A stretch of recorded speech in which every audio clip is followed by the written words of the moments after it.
Court को लगा कि ये जो फैसला है ये इस काबिल नहीं है कि जिसमें जमानत न दी जाए, और जिसको दे रहे हैं उससे दुरुपयोग होने की उम्मीद नहीं है इस जमानत की, तो उन्होंने बिना कोई बड़ी शर्त लगाए जमानत दे दी।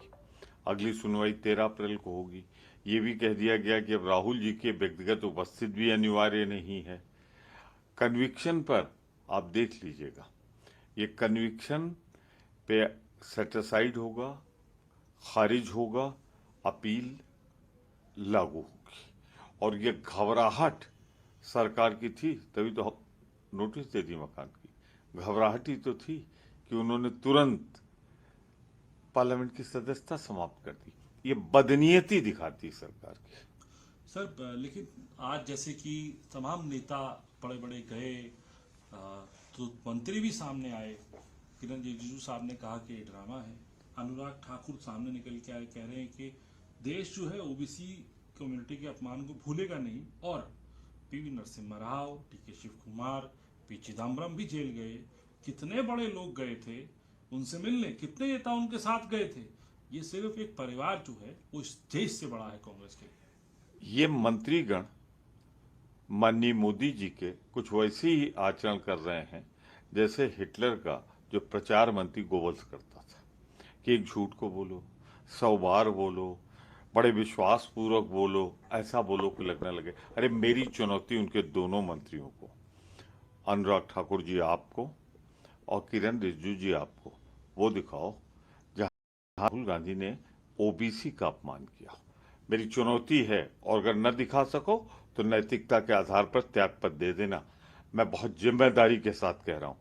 क्या नीरव मोदी देश छोड़ के भागा भगोड़ा है, अपराधी है, लुटेरा है? दूसरे हमारे जो ललित मोदी जी हैं, वो अगर अपराधी हैं, भगोड़े हैं, देश के कानून पर विश्वास नहीं, आदरणीय हमारे प्रधानमंत्री जी हैं, इनके बारे में फ्रांस में कहा गया था, वहां के राष्ट्रपति ने कहा था कि हमसे तो एक ही कंपनी का नाम लिया गया था राफेल सौदे में। तो ये सारी बातें ऑन रिकॉर्ड, ये 2019 के चुनाव में कही गई थी। कहां उन्होंने ओबीसी के बारे में गलत कहा? ये ललित मोदी क्या ओबीसी? नीरव मोदी क्या ओबीसी है? सच्चाई तो ये है, ओबीसी बहादुर कौम है, मान सम्मान वाली कौम है, देश के निर्माण करने वाली कौम है, फौजों में सबसे ज्यादा शहादत देने वाली कौम है। अब ये भाजपा के लोग इतना इतना अनर्गल झूठा प्रलाप करते हैं कि अब जनता का विश्वास इन पर से पूरी तरह उठ गया है। सर आखिरी सवाल आपसे, प्रधानमंत्री ने जो सीबीआई को लेकर कहा, सीबीआई से कहा कि बहुत ताकतवर लोगों से आप लड़ रहे हैं, बहुत इन्फ्लुएंशियल लोगों से लड़ रहे हैं जो सालों तक सत्ता में रहे हैं, मुश्किल है लड़ना, हम आपके साथ हैं, आपने अच्छा काम किया है। सीबीआई की तारीफ करी कि सीबीआई ने नाम बनाया है अपने काम से, सीबीआई के ऊपर ट्रस्ट है।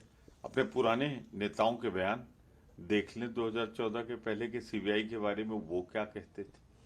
और कुछ देखें न देखें, जो निर्णय आया है कोर्ट का, अदालत का, शिवसेना के संजय राउत जी के बारे में, सीबीआई के बारे में उन्होंने क्या गलत, कितनी ऐसी टिप्पणी की है। और छोड़ दो प्रधानमंत्री जी, आप रेट ऑफ कन्विक्शन देख लीजिए सीबीआई की जांच का, विलंब देख लीजिए। सब देखने के बाद तारीफ आप इसलिए कर रहे हैं कि सीबीआई हो, ईडी हो, इनकम टैक्स हो, इनका इस्तेमाल आप सरकारों को गिराने के लिए कर रहे हैं, अपने विरोधियों को फंसाने के लिए कर रहे हैं, पूरे सिस्टम में आतंक पैदा करने के लिए कर रहे हैं। तो आप तो जिस तरह तारीफ कर रहे थे ना,